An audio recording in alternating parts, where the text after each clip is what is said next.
সেদিন গিয়েছিলাম ছোট্ট শিবানিয়ার অন্নপ্রাশনে। স্টার্টার কাউন্টারে ছিল চিকেন পকোড়া এবং পনির পকোড়া, দু রকমই প্লেটে সাজিয়ে নিলাম। এইবার আমরা স্টার্টার কাউন্টার ছেড়ে চলে গেলাম হচ্ছে মেন কোর্সের দিকে।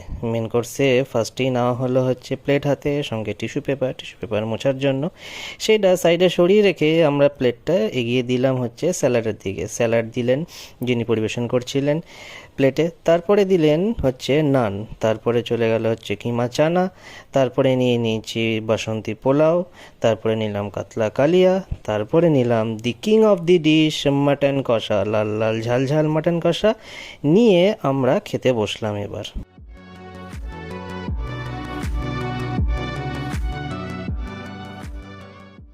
এইবার হচ্ছে আমাদের টেস্ট করার পালা। নিয়ে নিলাম হচ্ছে নান, তার সাথে কিমা চানা। টেস্ট করে দেখলাম বেশ ভালোই ছিল। এইবার আমরা চলে গেলাম হচ্ছে বাসন্তী পোলাও এবং মাটন কষার দিকে। মাটনটা বুঝতেই পারছো কতটা সফট হয়েছে, হাতের আলতো প্রেশারেই কিন্তু ছিঁড়ে আসছে। মাটন কষা এবং বাসন্তী পোলাও, তার সাথে স্যালাড নিয়ে নিলাম একটি রাজকীয় বাইট। ওফ, কি অসাধারণ খেতে ছিল।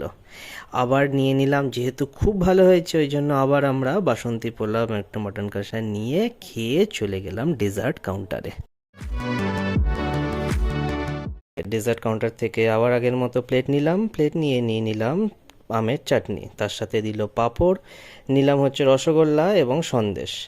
তারপরে চলে গেলাম আইসক্রিমের দিকে। দুটো আইসক্রিম দেখতেই পাচ্ছ, দুটো আইসক্রিম খেলাম এবং তারপরে চলে গেলাম মিষ্টি পানের কাউন্টারের দিকে। মিষ্টি পান নিয়ে মিষ্টি মিষ্টি মুখ করে খেয়ে দিয়ে আজকের মতো এখানেই চলে গেলাম। টাটা বাই বাই, ব্লগ শেষ। পরবর্তী ব্লগে দেখা হবে তোমাদের সাথে।